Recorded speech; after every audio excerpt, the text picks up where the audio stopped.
hole up in there in the frame now. About like a 1.25 inch hole. Drilled it out with a 1-inch bit and used my angle grinder to round it out. And the reason why is I'm going to be welding. I got a 3/4 inch heim here and a little bit of a bung that's been cut down. And let's see, that guy's going to go right in there like so and get welded up now. The reason this heim's going in there, let's see, we'll just set it there for right now. If you see that, this right here is the stock steering shaft. So that's coming down. We're really close to the headers here. There's a U-joint here. And then this truck never had a gearbox. And that's what these lugs are here. I just welded in this last one. The gearbox is getting mounted here. And I got it actually out right now. Here's the gearbox with the pitman arm. And that heim's actually going to be right here. This is some 3/4 inch double D rod. This will go inside of that heim. And this is what will balance this thing so this thing's not flopping around. There's a U-joint right here. So the OEM shaft goes on in the end. I had to turn it down a little bit in my lathe to make it fit the OEM side. It's a little smaller than 3/4. But fits right in there. Pinches down on there just like this. And that heim will hold that thing up and make it nice and stable. So I don't know if I can get a above shot of, not really.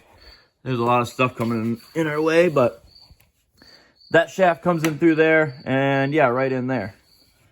Kind of get the idea, hopefully.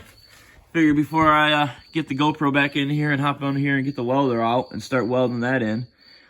Figured I'd show you. So that's what I'm doing, working on that to get steering all finished. As soon as I get that piece welded in there, I did notice there's I got a little bit of a gap up here. I got to finish welding. And do a second pass around some of these. So that's what I'm kind of working on now. And then we can actually check steering off the list. Everything will be, with that piece being in, that's the very last thing that needed made and welded in. We can get some paint on this stuff, bolt the gearbacks up. And then we'll get working on this whole little bumper area.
there we have our first look with the skid plate and bumper with the valance back on. I don't have it completely done yet as far as like welding and painting. There's first passes on all of this skid plate stuff that I just did, and so I got to take all this back off and do some second passes on a lot of that yet. This bumper I just tacked on, that needs first and second passes, and then all this will need painted. But anytime you really get some progress like this done, you got to take a second and visualize and appreciate and check it out. I'm pretty pumped with that. So that's a lot of before this bumper, there was a light bar in here, and the owner and I, we decided to scooch this back up since we had to redo all the front of this anyway, because this truck used to be A-arms. If you haven't watched all the other videos and you're new here, we're just catching y'all up. This truck used to be A-arm when it came in here. All of that was gone, got cut off the frame, and we got the beam kit on there now. So since all this was changing, we did a new skid plate. We raised the bumper up. We're going to do something else with the light bar eventually, maybe in that grill insert right there. But for now, this is how we're going to get it out. Yeah, the only thing more to visualize would be paint on that stuff, but you get the idea. Looks a lot better than what it did when it came in here, nice and tight, and it just matches a lot better. So got a good approach angle clearance still with the skid plate, and yeah, let's see. Let's see if I can get the whole truck in here where I'm at, kinda get a view of it. Maybe let's get over here and try to get a front shot. I'm trying to not trip over a bunch of stuff here. Yeah, it's turning out pretty good. I'm happy. I like it. And we'll keep moving on. Some other things that I was doing in the video, I figure I'd kind of touch and show. I got this shock reservoir mounted. I still need to fully weld those, but I need to do the other side actually yet. So this is what I drew up and cut out on my plasma table, and you might have seen me also in the video C-clamp them to this and hit them with a hammer and beat them around. That's how I made those. This is just a 3.5-inch chunk of stainless. It's the same size as this reservoir. This is a 3.5-inch diameter reservoir. So it bent right nice and around and made some mounts. You can see the tacks there. Those are going to get welded up. But that got that all done. So now this is how the shock package will look in there. Got, you can't even see the bump stop behind the shocks, but there we go. There's the bump stop. Got limit straps. I don't think I put these in the video and talked about them. I did get, so those are some Dueling Design dimple cage plates.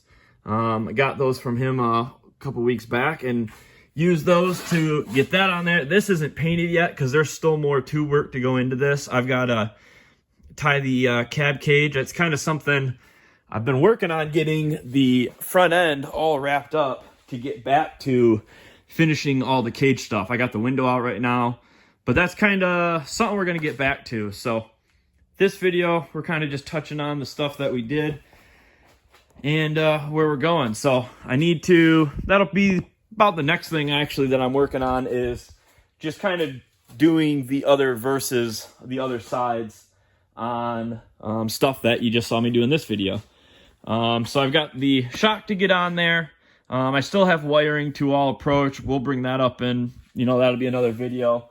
Right now, I'm trying to get it to a point I can fire this thing up and back it out of the garage, kind of run it up and down the driveway. And, it's been sitting on its own weight now. But now it's time to get it fired up. So it's really trying to get the finishing stuff like that. So I'm actually, I did start plumbing brake lines. So I got the driver's one all plumbed. I need to do the passengers now, but that was one thing I was going to touch on, is brakes and how I run them. I don't run the lines down the radius arm. I've seen people do that, and I'm not as big of a fan of that. It seems like I've seen more of those snag. So I run them down the back sides of the beams. Maybe I'll go to the other side to show you.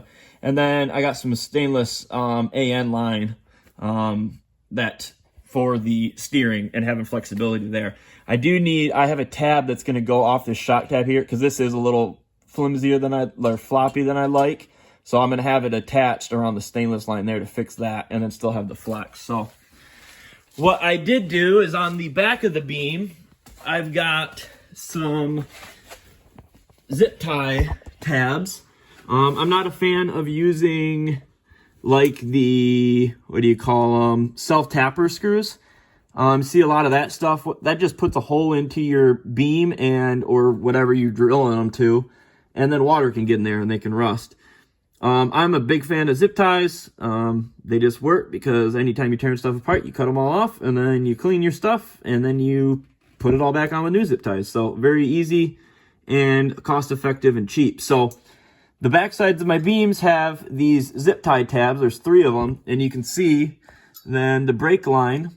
There's a zip tie there, one in the middle, and then one down at that end. So they go on the back side of the beam, and then it pivots right here, and then there's another piece of braided line to allow for the beam to actually pivot. So it's held right there, and then I need to do the brake line that's going to go around. It's going to go up on the frame and then across and then back up to the master. And then for the passenger beam, I'll be doing that next. That one will come straight down from the master and actually just come across in that way. So it'll get plumbed the same way. And then we will have brakes on this thing. I do need to work on still getting them mounted. So that is all stuff coming up probably in the next video. I'm going to get the lines all ran. That's all stuff that I know. Get the lines ran. I'm going to work on electrical, work on getting all this stuff kind of cleaned back up and making it drivable. And the last thing will be doing power steering lines. I need to get power steering lines to the pump in the gearbox so that we can actually steer this thing. So that's kind of what is holding me up from actually driving it now. And then, well, maybe not having a seat in it.